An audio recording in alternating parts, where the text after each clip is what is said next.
Okay, this is my Arduino Uno R3 microcontroller. I have my four 220 resistors to my LED lights and my two push buttons to my 210 resistors, which will energize the LED lights one by one.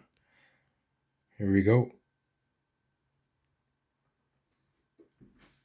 Let's start from this side.